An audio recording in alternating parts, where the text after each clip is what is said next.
pro dan kontra yang ada dalam masyarakat terkait dengan surat tuntutan yang sudah dibacakan oleh penuntut umum adalah hal yang wajar dan biasa terjadi.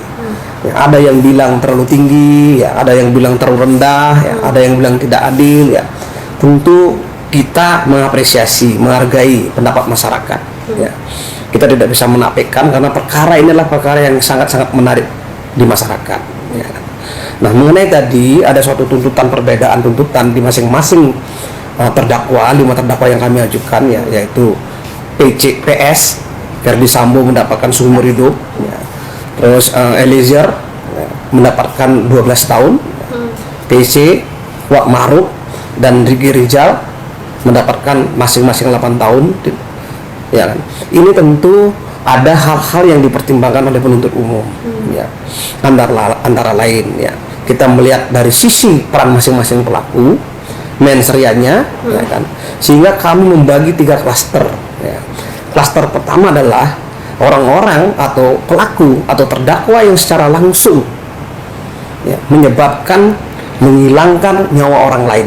Di mana klaster itu adalah ada FS sebagai intelektual dader dan Eliezer sebagai dader, jadi sebagai eksekutor daripada tindak pidana pembunuhan berencana ini. Klaster kedua yaitu ada Ibu PC, ya, ada Kuat Ma'ruf, ya, ada juga di sini Riki Rizal Wibowo, ya. Mereka adalah sebagai orang yang memang tahu adanya suatu tindak pidana pembunuhan berencana, tetapi tidak secara langsung menyebabkan kematian, menghilangkan nyawa orang lain, yaitu korban. Ya. Ini klaster yang kedua. Ya, sehingga dari dua masing-masing peran ini adalah berbeda kita melakukan suatu tuntutan. Klaster yang ketiga adalah pasca terjadinya suatu pembunuhan, yaitu orang-orang yang melakukan tindak pidana obstruction of justice di luar daripada pasal 340, ya, yaitu pasal 55 ayat 1 ke 1 yang kita dakwakan, gitu loh. Masing-masing ini tidak bisa disamakan, ya kan. Kalau orang secara tidak langsung PC misalnya yang berkembang di masyarakat, nggak bisa kita samakan dengan perbuatannya FS, tidak bisa kita samakan dengan perbuatannya Eliezer. Nah, inilah yang dinilai oleh penuntut umum, kemudian penuntut umum menyampaikan kepada pimpinan, pimpinan tentunya menyetujui apa yang disampaikan oleh teman-teman penuntut umum. Jadi tidak ada sama sekali yang hal-hal di luar, ya, di luar dari masyarakat sampaikan bahwa ini ada masuk angin, ya, di sini ada apa istilahnya, ada tekanan dari pimpinan, nggak ada. Murni adalah dari penuntut umum, karena jaksa itu adalah satu, and on the bar. Jadi apa yang keluar dari kejaksaan itulah yang harus dibacakan, dan itu adalah mulai dari suatu proses yang panjang, ya. Bagaimana fakta hukum itu kita nilai secara bersama-sama, dan masyarakat juga sudah tahu itu. Ini yang perlu kami jelaskan.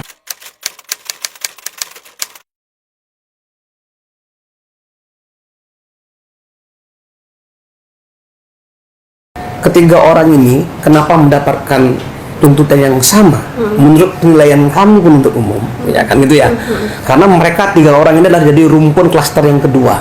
Jadi orang-orang yang tidak secara langsung menyebabkan kematian orang, ya kan, tidak menghilangkan nyawa orang lain.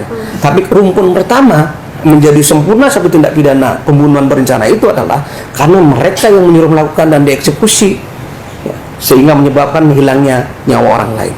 Ini yang sangat membedakan, ya.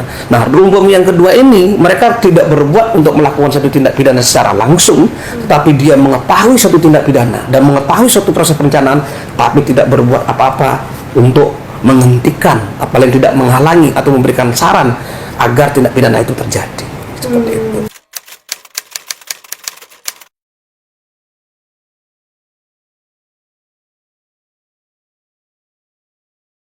Saya hargai, ya, LPSK ini sebagai lembaga pemerintah tentu kami hormati sekali, ya.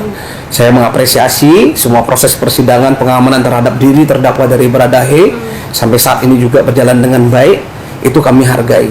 Namun demikian kami terikat dengan tadi, pembuktian itulah terikat dengan para peran terdakwa masing-masing terungkap di persidangan, ya.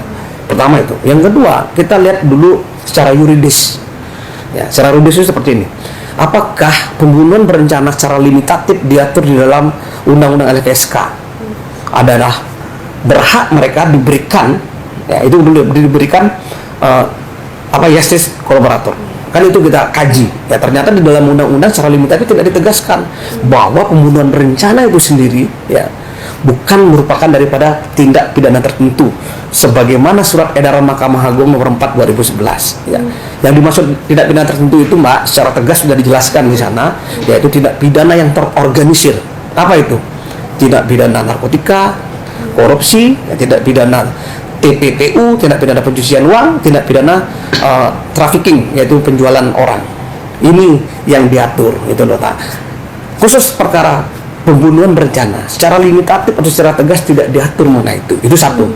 Yang kedua, yang menjadi pertimbangan yang paling terpenting di sini adalah saya sudah sebutkan di awal bahwa mereka termasuk klaster pertama, yaitu klaster pelaku utama dalam suatu tindak pidana. Ini jelas secara undang-undang tidak dibenarkan.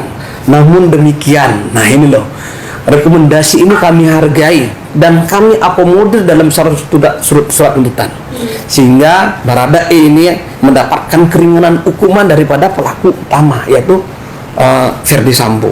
Nah itu loh, sehingga sangat jauh jaraknya. Ferdy Sambo kita berikan tuntutan umur hidup, sedangkan Baradae di sini kita berikan tuntutan 12 tahun. Nah itu sudah hal yang meringankan. Kenapa? Karena termasuk saksi yang kooperatif, saksi yang membuka, saksi yang berkata jujur kita anggap dalam satu persidangan dan konsisten memberikan persidangan.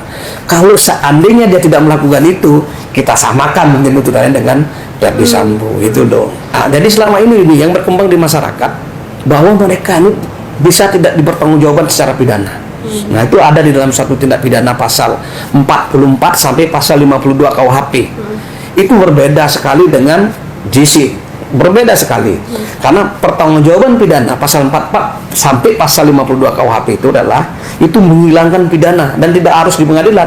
Pertama dari jaksa itu kalau pada saat penelitian tahap pertama itu sudah dengan sendirinya tidak sampai ke pengadilan perkaranya. Karena apa? Terikat dengan tadi. Kalau dia melakukan perintah undang-undang seperti regu tembak, ya, itu diatur oleh undang-undang.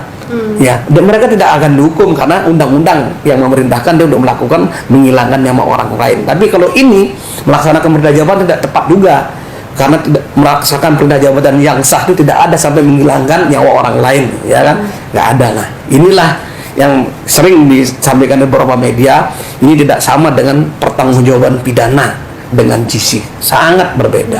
Ya, GC ini juga Mbak, ya saya sampaikan GC ini yang pada akhirnya nanti pada proses persidangan ke depan ini adalah yang menentukan adalah majelis hakim. Yang kami hanya merekomendasikan, apakah rekomendasi kami itu berupa terdakwa yang bekerja sama dan kooperatif memberikan keterangan secara jujur, ya kan? Itu apa sampai di sana atau nanti diberikan GC khusus sehingga dia diberikan hukuman lebih ringan daripada terdakwa yang lain. Ini proses masih panjang, masyarakat harus menunggu ini seperti itu.